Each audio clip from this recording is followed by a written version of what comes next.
I'm going to get on off of here and let you hide what's going on in that space and all along those lines. Hey, Mark, it's good to be with you. My understanding is we wanted to talk about several issues this morning. Number one, the shutdown, which I'll start with. Secondly, job losses that have recently been reported. And then there are a few other issues that I'm going to comment on as we start. First, thank God it looks like the shutdown will be ending. I expected it to end by the end of this week, so well in advance of Thanksgiving. What ended up happening was there were 7 Democrats and 1 independent in the Senate that voted with Republicans on a compromise proposal. That compromise proposal, and I think it's important to understand what they voted is based on the compromise proposal to proceed with a vote on the floor of the Senate on the actual proposal. Here's what a lot of people don't understand. In the Senate, in order to actually vote on a substantive piece of legislation, other than through the budget reconciliation process, you have to have 60 votes for most things. And the Republicans only control 53 seats. And therefore, the Democrats had the ability to stop any vote if the Republicans couldn't get 60 votes. And that happened 14, 15 times. Finally, there's a framework for a deal. Now that there have been 60 votes to proceed, it means that it will go to the full Senate to vote, and they will only need a simple majority vote. That's what a lot of people have difficulty with. You have to have 60 in order to get a vote, but once you get a vote, it's a simple majority vote. So it's clear that it's going to pass, but the bill that's going to pass is going to be different than the bill that the House sent to the Senate, and therefore the House members will be given 36 hours to come back to Washington to be prepared to vote once the Senate actually votes on this piece of legislation, which I expect will happen within the next day or two. And so hopefully we're going to see this thing all wrapped up by the end of the week. Now, what's the substance of the deal? The substance of the deal is as follows, that there will be full year funding for 3 appropriations: the Veterans Administration, the Agriculture Department, which includes SNAP benefits, which is, food stamps, basically, and the legislative branch. So those 3 will get a full year of funding. The others will be subject to a continuing resolution through late January. So Congress will still have to pass the appropriations bills before that expires, or else consider another extension. There are other agreements. One, that there would be no layoffs between now and the expiration of the continuing resolution, that certain layoffs that have taken place during this period, beginning the fiscal year, October 1 to now, those people will be reinstated, that all employees who have been laid off, whether they were essential or non-essential, will receive retroactive pay. With regard to the Ledge Branch, the Government Accountability Office, which I ran for about 10 years, there was a big difference between the Senate and the House as to how much money they were going to get. GAO asked for about a 15% increase from last year, which quite frankly was very tone deaf given the current political situation and our current fiscal challenge. The House wanted to cut their budget dramatically and also limit their ability to sue the executive branch for potential violations of the appropriations process, namely the rescissions process. The Senate wanted to hold them flat, meaning that they wouldn't get an increase, but they'd get the same as last year. The compromise is they'll be held flat, so they won't get an increase, but they'll be held flat, and they won't get a decrease in funding. And in addition, there won't be a limitation on their ability to sue if they believe that that's appropriate. The big thing that's been controversial was the so-called Affordable Care Act. And, as I've said before, that's a misnomer because it's not affordable and it's not sustainable in its present form. But nonetheless, the Affordable Care Act, what were supposed to be temporary subsidies that were put in place for COVID COVID, as you know, the government declared that it was over in May of 2022, and yet those subsidies have continued, including for some people making over 400% of the poverty level. This is not part of the bill per se that will be voted on, but the Republicans have agreed to hold an up or down vote on a proposal to extend those subsidies, in the near future, by December, by sometime in December. So we'll see what ends up happening on that. So the bottom line is, it's cleared the hurdle to get a vote in the Senate. Simple majority for the Senate. That's going to happen this week, hopefully within the next couple of days. House should vote this week. That should get passed, although a lot of Democrats say they're not going to vote for it. And then we'll be able to open the government back up. As I've said many times before, shutdowns are stupid. They make no sense. They cost money. They dramatically reduce customer service and productivity. You end up, retroactively paying everybody, whether they worked or they didn't work. And it significantly reduces public trust and confidence in government. So it's just downright stupid. They shouldn't happen. My view is that if Congress doesn't pass all the appropriations bills by the beginning of the fiscal year, there should be automatic continuing resolutions, funding at the prior year's level with no other policy provisions on it, clean CR, and that Congress should have to stay in session 7 days a week until they pass them all, no pay until they pass them all, and no retroactive pay. That's totally different from what it is right now, where they don't even have to continue to work, and where they continue to get paid even if they're not working. And so we need a fundamental change here. Hopefully sooner rather than later. May have to be part of the fiscal responsibility amendment that I've been pushing for a while. Now, with regard to job losses, the Bureau of Labor Statistics, which is the official keeper of statistics, for unemployment and for jobs, has not been able to issue reports due to the fact that the government was shut down. So they'll now be back in business to do that. But there are certain private sector enterprises that end up issuing reports on job losses and unemployment. And in fact, they've noted that there were significant layoffs in October. In fact, the most in October in quite some time, a number of years. There's lots of speculation about why that's the case. In many cases, they're concentrated in technology and in retail. Many people believe that a lot of it has to do with the broader application of artificial intelligence and also some process improvements that involve artificial intelligence. We'll have to wait and see what the BLS has to say and whether their numbers comport with the numbers that have been coming out from the private sector entities, and what, if any, additional analysis is applied as to why that's the case.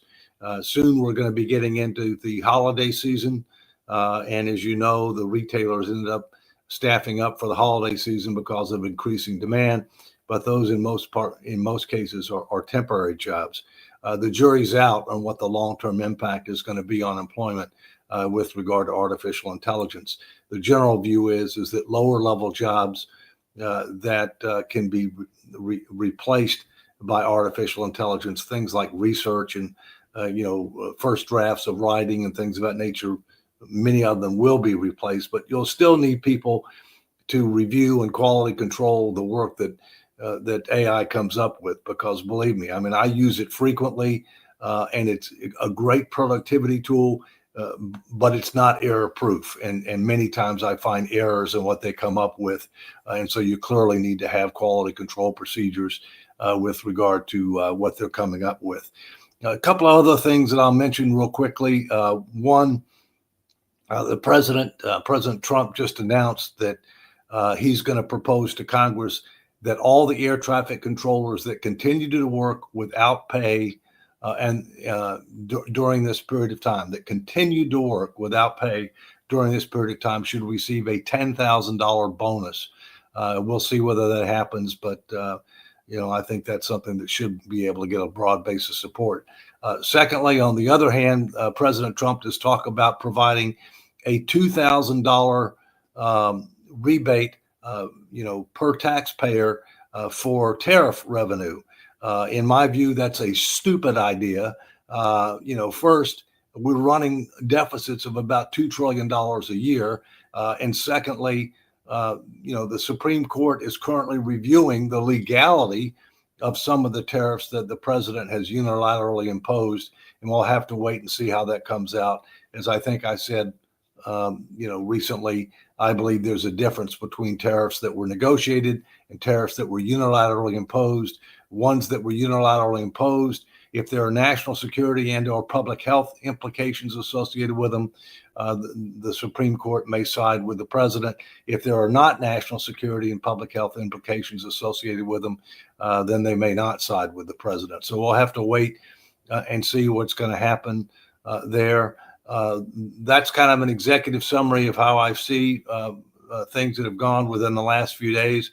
Let's open it up and see what others have to say, and happy to answer any questions. Okay, well, I'll bring in our fellow panelists and see what they've got on their minds. So we've got Dr. Sharif from Bangladesh, we've got Sasha Starr from Canada, and we've got Jatovi from over there in Durham, North Carolina, where I'm at, and we've got Rick from over there in California. And it looks like Rick's got a question, as does Sasha. Yeah, so what do you think? So last time we had decent numbers, unemployment was at 4.3.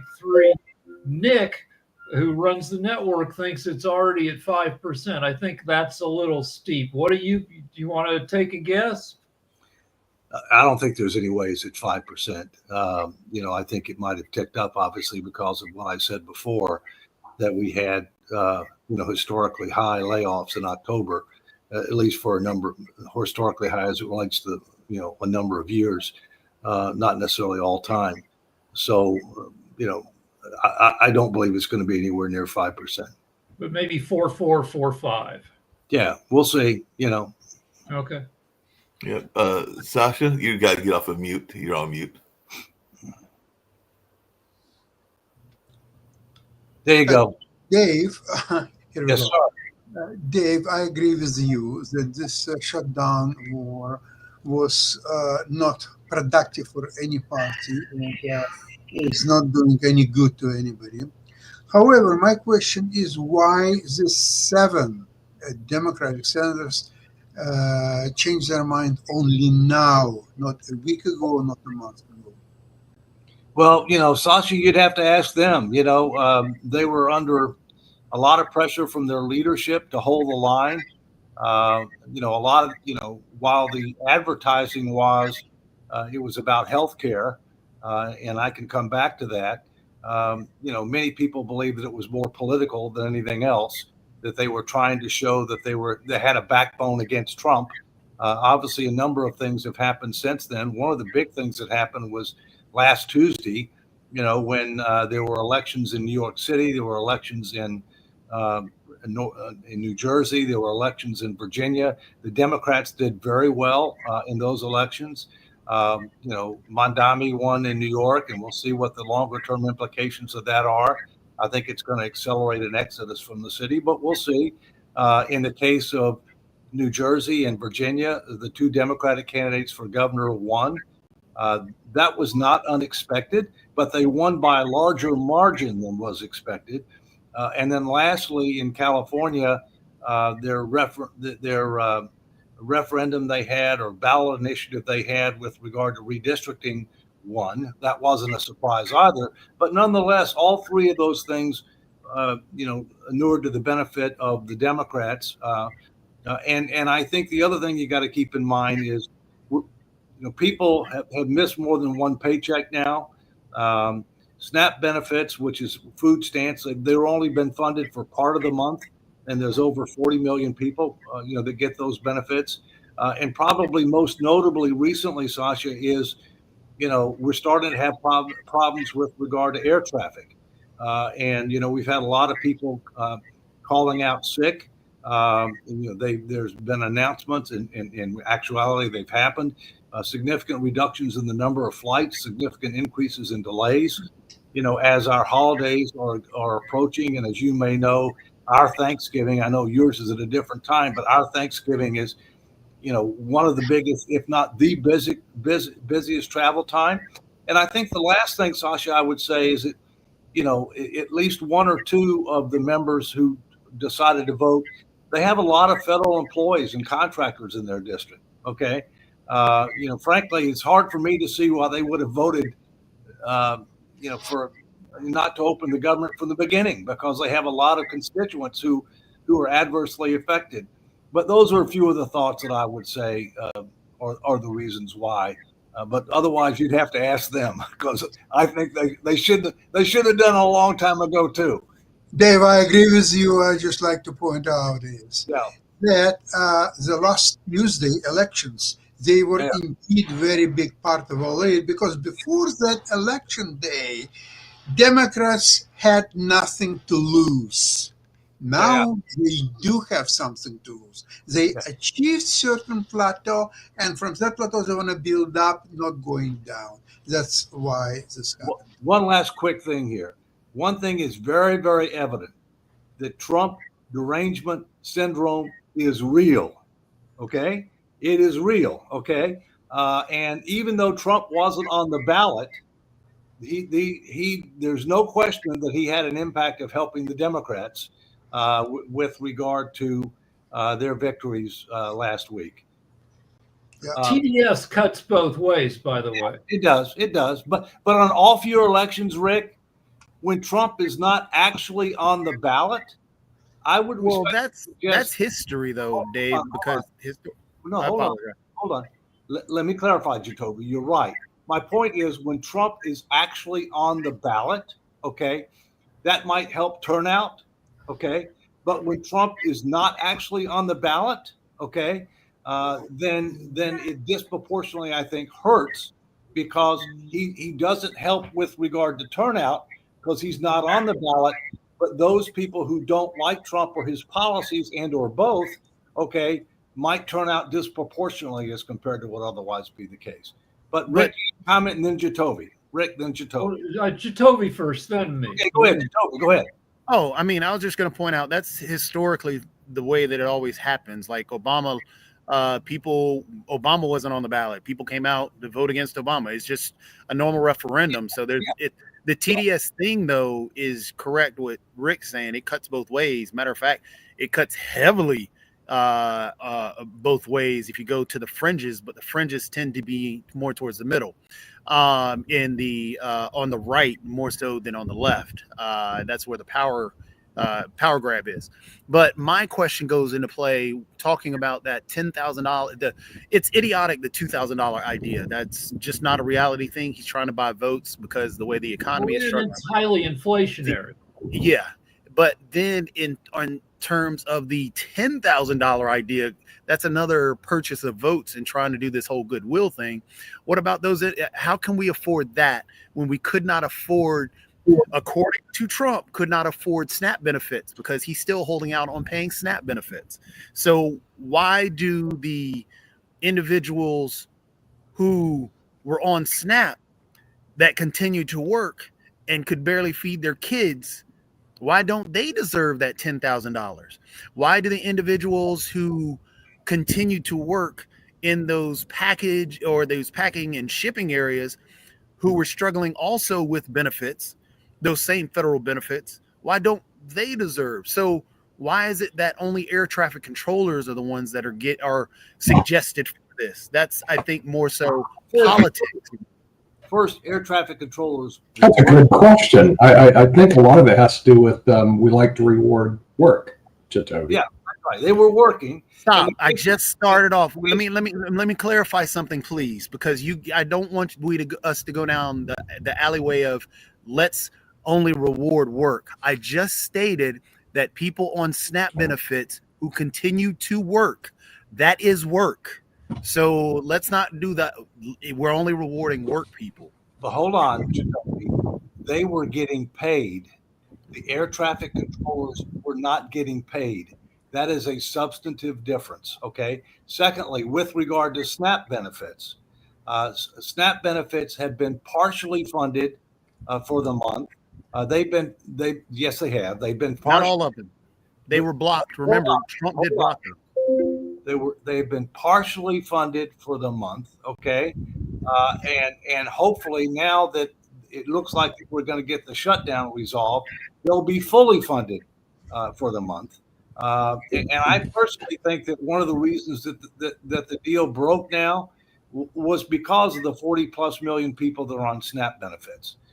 Whether they're working or not, they need that money, and I think that's one of the reasons it broke. So I'm not psychic. I don't know what the 8 Democratic senators thought, but if I would guess they thought that the damage to Trump and the Republicans has been done. Trump's approval has reached the lowest point of his presidency so far, and I would think that they want to help the people who are on SNAP and air traffic, all that, and they're calculating that the Republicans will do some more dickish stuff, like try again to get insurance between now and the 2026 election. According to Massey and Durbin, Durbin released a letter. I think it was Massey had an interview. According to both of them, they stated that their belief was that they weren't going to be able to get anything. It was going to stay shut down because Trump was never going to budge and he was not going to give any SNAP benefits or anything. And so they weren't going to be able to do anything unless the government was open. So they got a potential of a vote to come in December. That's why they voted for it. So that seems like reasonable thinking. Trump has had 2 big parties down at Mar-a-Lago. Trump does not give a shit. Well, first, Massey is in the House, so he hasn't voted on this deal because the House hasn't even been working since September. And Massey voted against, the bill that passed in the House. We'll see what he does on this bill. But I believe this will pass in the House, and Trump has already said he's for it. So we'll see. Dr. Sharif. Sharif? Yeah. Thank you. Definitely, I'm from Bangladesh, from a very small country. I'm from Asia. For me, understanding U.S. culture and economy is very important. First, I'm just observing this Tesla shareholder approved Elon Musk $1 trillion pay package. This is very interesting. Many of my students are really interested about that. On the other hand, we are observing USA has shut down a middle class and lower middle class has a lot of challenges. And $1 trillion pay package, this is huge. So as I'm doing talent economy, so I do concern about job, I do concern about GDP growth and all of the things. I have 2 questions for you. Number 1, how does US federal government shutdown affect employment level and job security across both public and private sectors? Secondly, what are the short-term and long-term economic impact for large-scale job losses caused by shutdown on US GDP growth and consumer spending? So what's your thoughts? And I definitely want your comments on Elon Musk paycheck. Yeah. Well, what I have seen is that some economists have predicted that the shutdown will end up reducing GDP growth by about 0.2%. Okay, for the quarter. Again, that was as of a week or 2 ago, and it was based upon what had happened up until that point in time. And so obviously there could be somewhat of adjustment there. I'm not sure that I got your first question, Doctor. Could you please repeat your first? How does US federal government shutdown affect employment level and job security across both public and private sectors? Well, first, the federal government, the workforce is affected, but it's affected primarily not receiving pay, whether they're working or not, during the shutdown. That does not mean that they don't have a job. They do have a job, okay? And one of the things that was part of this agreement, Doctor, was that there are several thousand people that Trump laid off permanently, during the shutdown period. One of the agreements that's going to be voted on is those people will be reinstated. and that there won't be any more layoffs between now and when the continuing resolution expires. With regard to the private sector, while a lot of people get concerned about federal government employees, and for understandable reasons, okay, you have contractors. There are a lot of contractors, okay, and in some cases, those contractors, a big part of their work has to do with the federal government, and so in fact there have been some layoffs associated with federal contractors. The magnitude of that we'll know after the BLS is able to start doing its reporting, but there actually has been more of an impact on the private sector than the public sector with regard to federal government contractors. Thank you. Thank you for your answer. You're welcome. Nick, did you have anything? Well, the only thing I have is my computer is acting up. I don't know if you've ever faced that. I don't know if you noticed, but there was an article recently that said that some of the best places to retire are in Spain. Not just the country, but some of the cities in Spain recommended as retirement. Yeah, well, no, Spain is a very nice place to live. I grant that I do travel a lot. But I do have a little problem with the SNAP benefits, and it's not the SNAP benefits, it's the extent and how huge they are. 42 million, David, that's like the entire population of Spain on the dole, okay? And for some reason, the American public has no problem with it. And I think you're seeing a very systemic problem, especially if these people are working and they qualify for SNAPs. So I mean, you should have at least a minimum wage that was tied to like inflation, which every other, as you know, tax code is tied to inflation, except the minimum wage. So why is it that was never tied to inflation? I don't know.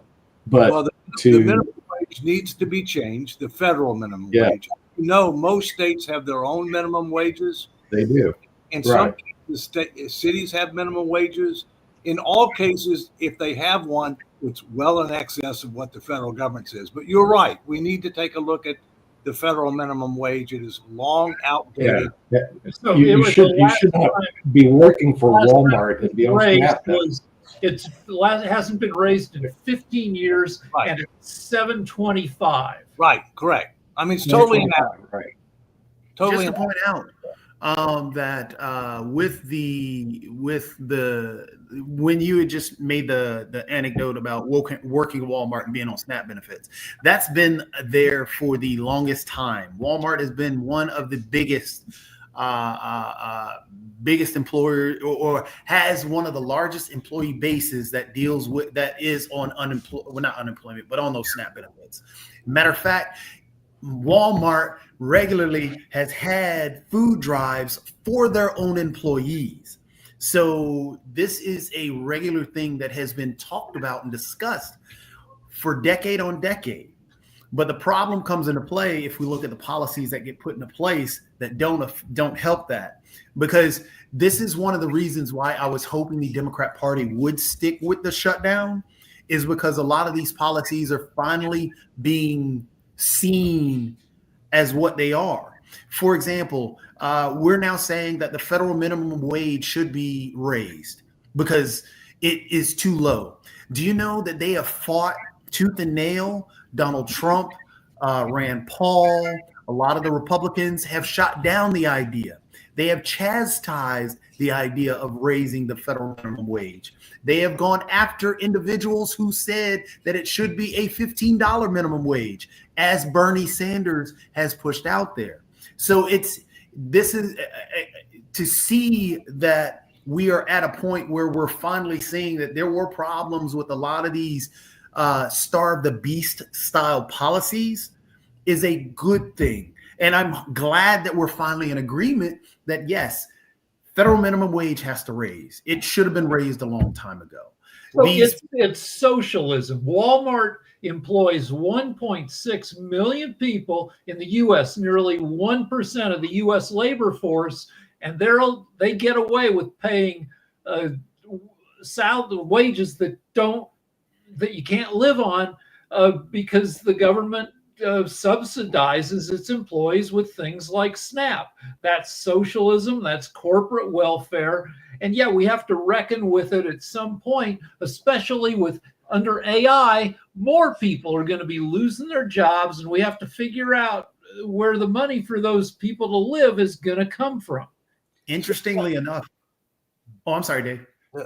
Several things.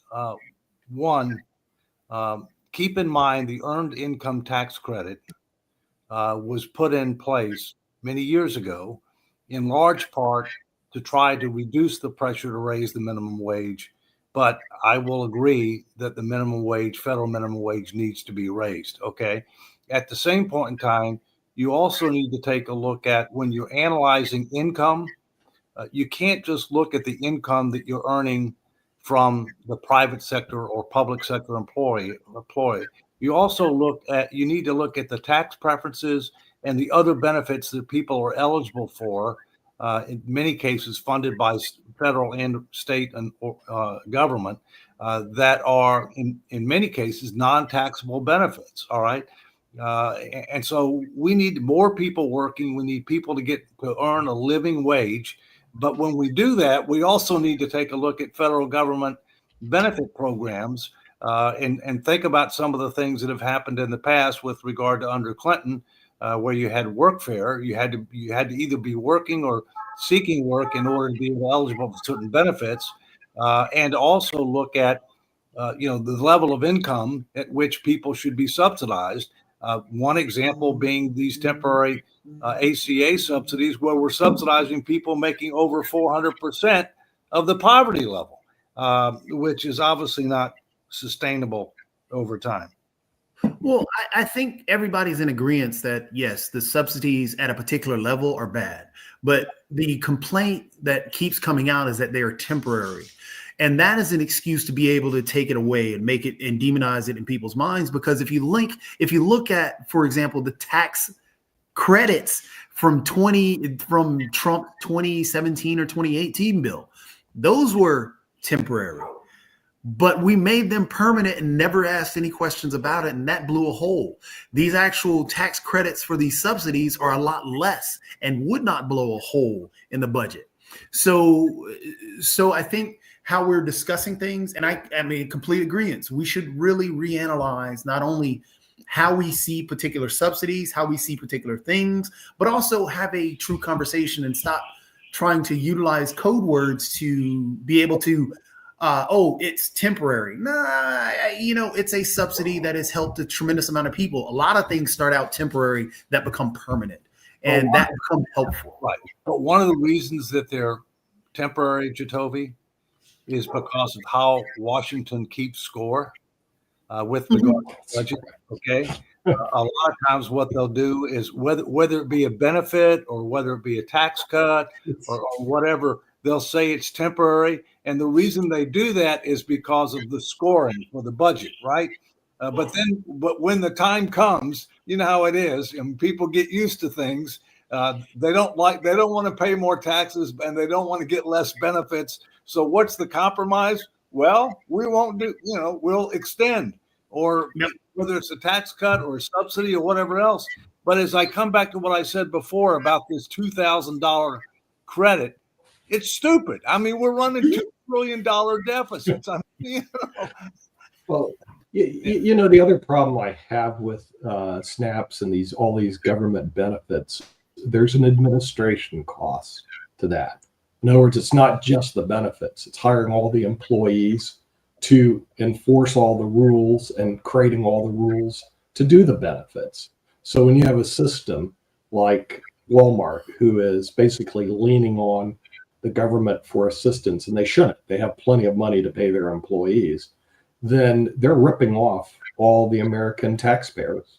And not only just by the benefits they're not paying their employees, but also they're hiring all the administration staff. And I can tell you, living in Spain, one thing they have here is huge amount of administration and bureaucracy.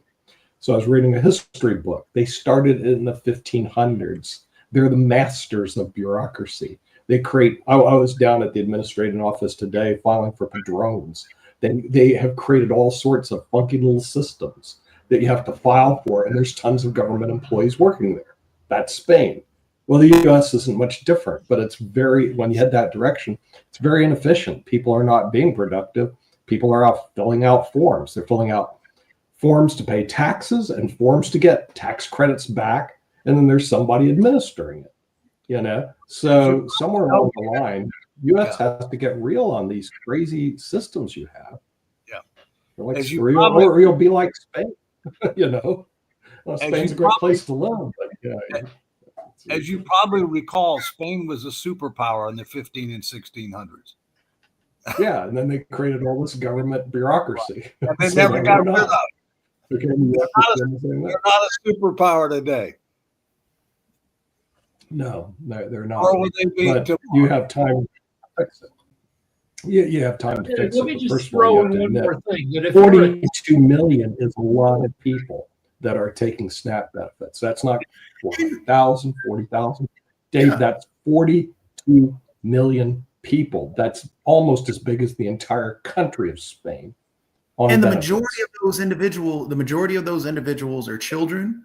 You have a ton of individuals that are single mothers or single parent homes, single fathers. You also have the majority of that grouping, and this goes back again to the whole demonization to try and get after particular things that we don't like. And this is a different type of scoring, Dave, which is the type of scoring which gets under my skin all the time, where it's, hey, this is let me demonize this so I can score political points. And I hate that. Rather than let's look at what this actual program is doing.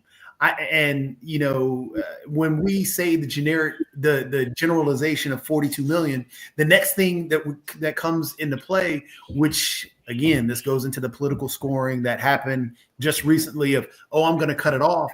And there was actually I pointed this out earlier, that there was when they were trying to cut SNAP benefits and saying SNAP benefits are this, we don't need SNAP benefits because it's only helping a particular section of people.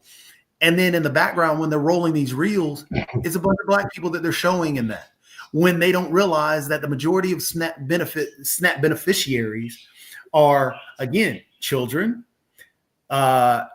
women, men of Caucasian persuasion. So the whole idea is that they could demonize it to a point to score political points, to actually create this mindset in people's ideas that, hey, we can just cut these people off because they're really just Black people, but they're hurting poor people of every color in this nation and hurting children. So that's why, I guess for me to go to that. Rick, can you give us some data, Rick? Yeah, 70% of people on SNAP are either working or are kids in school. And the majority of the remaining 30% are disabled or the elderly. Right. And one more minimum wage thing. Minimum wage, if you're a tipped employee, is $213. In North Carolina, where you're at, Toby, it's right. $263. Right. So which is, you got to tip your ass off if you go out to eat in North Carolina. If you go to get a haircut, North Carolina. If you go to a strip joint, but isn't that embarrassing for the United States to have a minimum wage of $2.15 an hour? $2.15 an hour. You guys should all be embarrassed.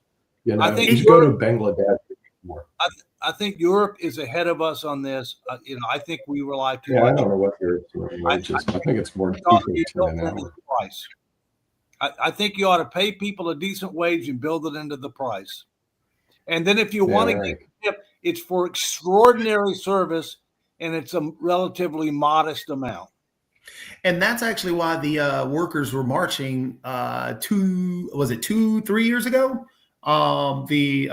Not only the food workers, it was the food workers that were marching.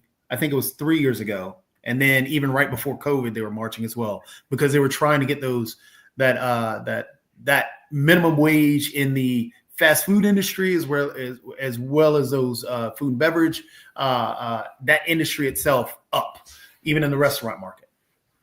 Well, and it's particularly important now, not just because of the level, but I've seen studies within the last month or so that the younger generation is not tipping as much as older generations.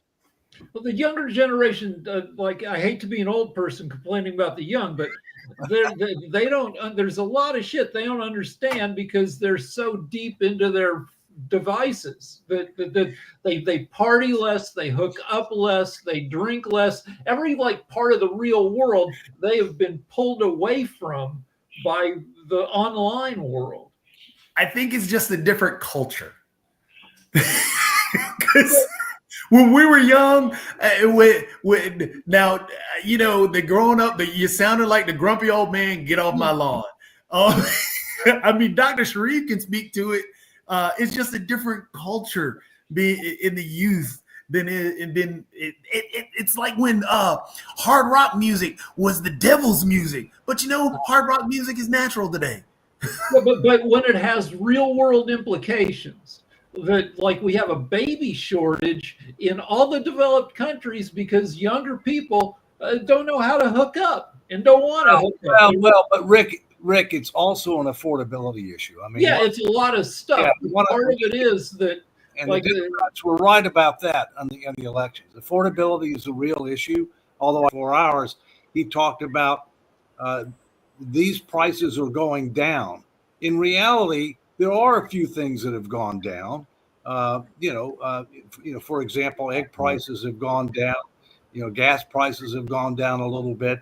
There are certain things that have gone down, but in most cases, we've reduced the rate of increase rather than actually reduce the price. Okay, yeah. There's a substantive difference, but nonetheless, it's important to educate people, you know, with regard to these matters, because they all relate to affordability. The other thing I heard is that the average age of a new, I just heard this morning. Again, this is unaudited.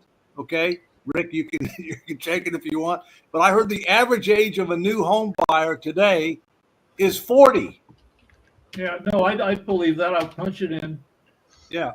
But one more thing, lack of affordability goes along with living online. If your life sucks in real life, then go live online and distract yourself with tech. If you can't afford a nice house, well, at least you got your freaking streaming services in your shitty studio, you know, 380 square foot studio apartment that you have a roommate with. What? Well, If you can't afford it, 380. That's your apartment. You're sitting on the street looking at pictures. Listen, Americans, 380 square feet is huge compared to Spanish and European standards. You don't know. All right. Yes, the average AI tells me average age for a first-time home buyer is 40 years old. That's right. Right. And the deal, we saw this even 20 years ago when we moved to this neighborhood where, you know, we had our one kid.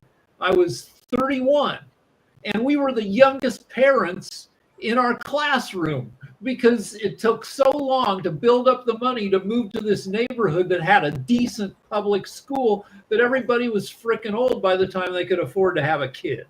And we had our first child when I was 22.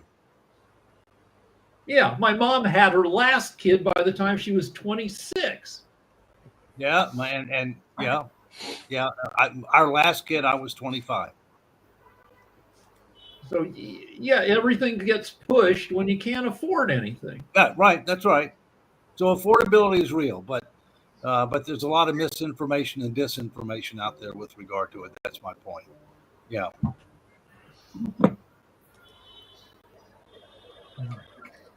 All right, what else we got, guys? We're getting close. You got about 14 more minutes and everything like that. So we're saying affordability is 14. Mine says 11:52. Oh, that's right. We started a little bit late, so you're right about 8 minutes. So, 11:52. let's go by the clock. We can't afford those extra minutes. Oh wait, I have one more statistic. All right, so 2025, Average age, first-time homebuyer, 40. In 1991, the average age was 28. That's a crazy change in just 30 years. Look up 1973 just for the heck of it. All right. I think that's when we bought our first home. Average 1973 was 30.6 years old. Oh, I was a lot younger than that then. 30. Okay. All What right. was the average cost of a home during that time? Because I know that when we got our family house in Durham, I want to say Mom spent at that particular house, which she eventually sold, was like around low 100s. 1970, average cost of a new home, $23,400. That's about what I paid in 1973 for our first home in Jacksonville, Florida. Wow. You can't even buy a garage for that. Yeah. Oh, And the one that I was talking about, the 100,000, I want to say that Mom got that house. It was Malika graduated school, so that's probably like in the late 90s or early 2000s and everything like that. And like I said, that might have been what that house was. It might have been under 100, but I know that when she sold it, it was like around 117 because I looked at Zillow just out of curiosity. But then you have to look at the decline in the value of the dollar. I mean, I know, for example, that the dollar has lost about 80% of its value since 1980. And we're talking about, time before 1980. So, you have to index it for purchasing power, if you will. Just out of curiosity, because I heard y'all talk about it earlier, and I know it's something that's been going on for a while, and this may be we'll cover our last 6 minutes and everything. David, what do you think the possibilities are that we will ever get to a minimum wage of say $15 or $20 an hour? Because I do know people like Jacoby that have been pushing for that for decades and everything like that, and we've been stuck on the same minimum wage forever and a day. So, what do you think the possibilities, and when do you think it will be that we get to a more reasonable minimum wage?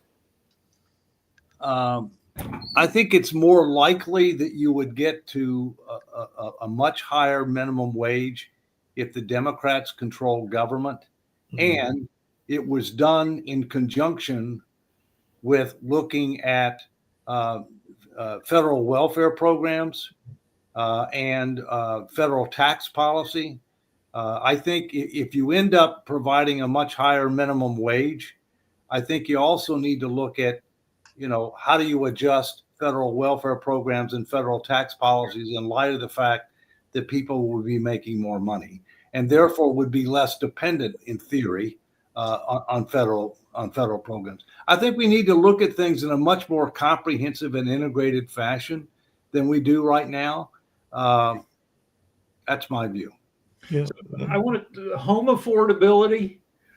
If you've got a job that lets you live wherever, if you've got an online job, there are some beautiful cities where you can get homes for under $100,000. If St. Louis, dangerous in places, but a great city. Sacramento, great city. Now there's shitty cities too. Chico, not great. Bakersfield, terrible. But just Google cities with most affordable homes. Pittsburgh, great city. Cleveland, great city. Yeah. And if you get a house that takes some elbow grease, like I saw one house in Laredo, Texas, where some lunatic had painted the entire interior, floors and walls, red. So it's like a devil house, creepy as hell, but $9 a square foot for this creepy house. I mean, do you want to live in a creepy house where it looks You like got to paint it over. You got to paint it over, and then you have to hire a priest to drive the demons out. But $9 a square foot. Yeah, you can afford a lot of paint for $9 a square foot. Yeah. I assume that's another issue. I assume, Rick, that person was a Republican. Who knows what was going on there? You probably don't want to go in the basement. If they have those basements can be scary. We all know what happened, like in the case of the famous person in Milwaukee and everything like that. So yeah, there are certain basements you might not want to go into. Yeah. Yeah. Well, that's another issue that needs to be addressed by Congress is adequate and affordable housing. Oh, Because right now, to afford a house, you need the average person has to spend $2,750 a month or $33,000 a year just on their mortgage.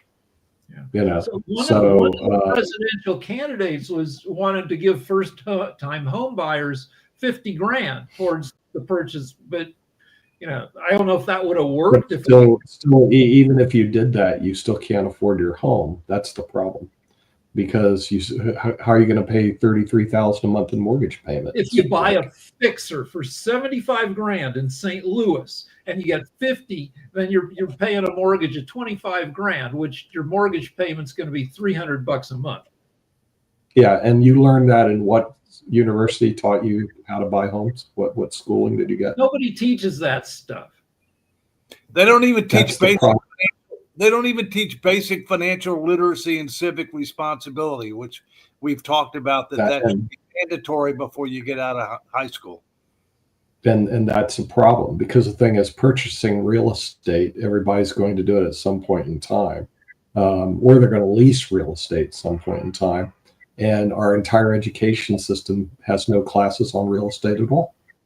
So everybody's missing it. The people that I know that are really good are taught by their families, or they actually go to independent courses. And there's a whole book called Rich Dad, Poor Dad, who we've had one of the co-authors on this network. It goes over that. Nick, but in most European countries, people are renting their homes rather than buying, whether it's apartment or houses or anything. They are renting. Even in rich countries like Germany, Switzerland, they are renting. So this American dream of having a house, a car, a wife who is doing nothing, staying home with kids or so on, it's gone, it's done. There's no more such thing anymore. So wake up, Americans.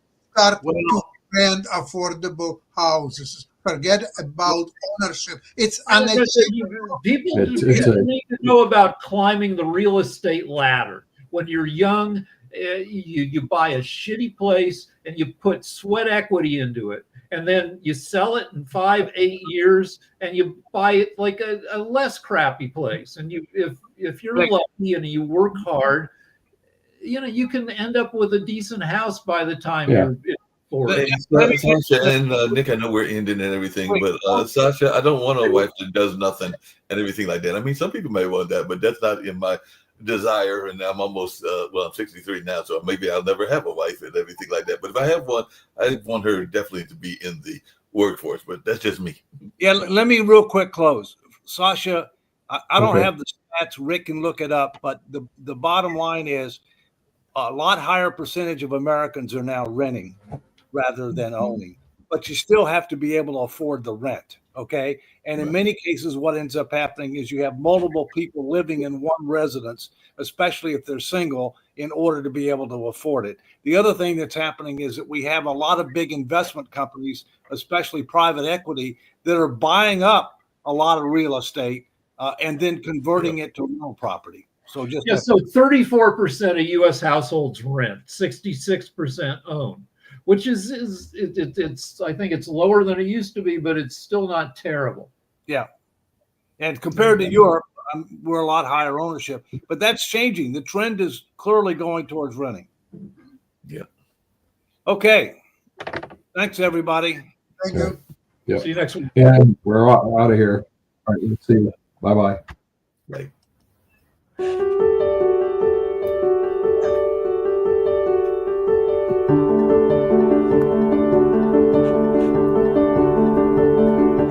You got it, Nick? It's not working. Why isn't it working? Because it should be under the media assets.